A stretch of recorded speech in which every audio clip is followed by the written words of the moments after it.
Assalamualaikum warahmatullahi wabarakatuh. Selamat pagi teman-temanku semuanya di mana Anda berada. Kali ini kita akan membahas beberapa kelemahan yang ada di motor Fit karburator. Ada 5 kelemahan yang sering terjadi dialami di motor Fit yang karburator. Istilahnya adalah ciri khas yang pertama adalah sering terjadi patah di sini, di daerah selang isep yang mengarah ke karburator itu sering terjadi patah nih, contohnya patah seperti ini.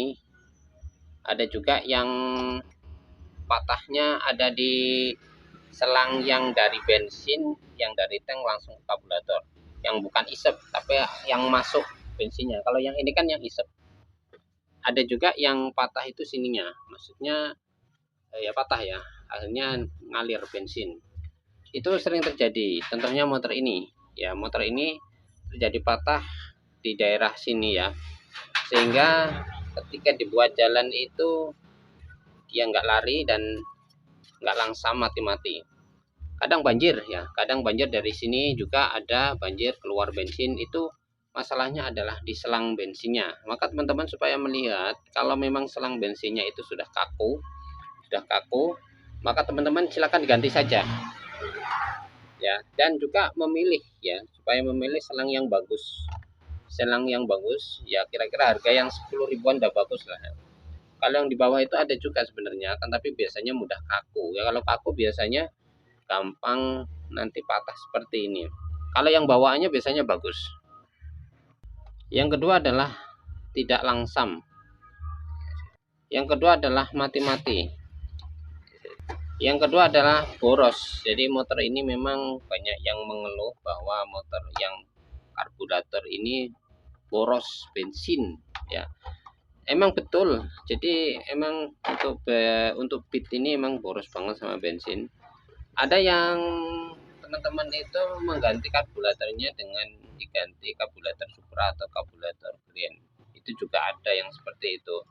Sementara ini saya memang belum menemukan ya cara untuk membuat irit motor ini dengan standar, artinya standar karburatornya terus dibikin irit.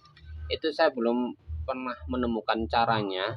Mungkin teman-teman ada yang tahu penyebabnya ada di mana kok boros banget. Tapi saya sering melihat ya banyak teman-teman yang mengganti karburatornya itu dengan karburator Supra atau Green. Itu bisa. Jadi bisa ya, mungkin ada efek sedikit lah ya ketika buat lari itu, tentunya di situ mungkin kurang bertenaga dikit lah, tentunya seperti itu karena dibikin boros. Nah, jadi keluhannya yang nomor 2 adalah ciri khasnya adalah boros. Yang ketiga adalah ngempos atau di situ kurang bertenaga juga. Dibuat lari untuk buat jalan itu biasanya dia hanya ngempos, nggak mau narik, nggak bertenaga. Nah, sering terjadi yang sobek di sini teman-teman, di daerah vakum karburatornya itu sobek. Ini mohon maaf, ini masih bagus ya, tapi teman-teman silakan dicek saja di daerah vakumnya. Biasanya kalau memang sobek itu dia ngempos ya, untuk digas itu nggak mau lari lah intinya. Digas itu malah diem aja, gas mentok masih nggak mau naik tenaganya. Maka sering terjadi nih, masalahnya adalah di sini di vakum karburatornya. Teman-teman belilah, syukur-syukur beli yang bagus, yang asli, sekitar 100 lebih ya, lebih dikit lah kalau yang asli untuk vakumnya. Yang keempat adalah aki tekor sehingga terutama di starter tidak mau ngangkat. Aki tekor itu sering terjadi kalau akinya masih bagus. Teman-teman cek di kiproknya memang kalau yang seusia ini bawaannya mungkin banyak yang sudah rusak, perlu diganti.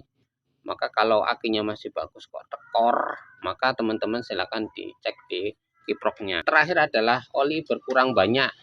Oli berkurang banyak setelah ditap, kurangnya banyak, cuma beberapa tetes saja. Itu arahnya adalah memang ring pistonnya sudah aus, sudah renggang.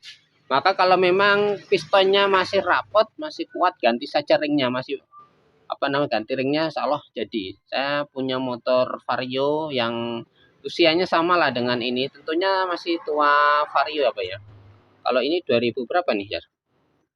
2010 hampir sama ya, hampir sama. Punya saya 2010, saya ganti ringnya saja alhamdulillah sampai sekarang bagus. jadi nggak ngasep lagi, udah berjalan sekitar 1 tahun. Kalau masih bagus, ring piston ringnya masih seret, ganti ringnya saja teman-teman ya, dengan catatan suaranya atau pistonnya yang belum berat. Seperti itu 5 ciri khas atau kelemahan yang ada di Motorbit. Semoga bermanfaat. Terima kasih. Assalamualaikum warahmatullahi wabarakatuh. Jangan lupa like, comment, and subscribe-nya.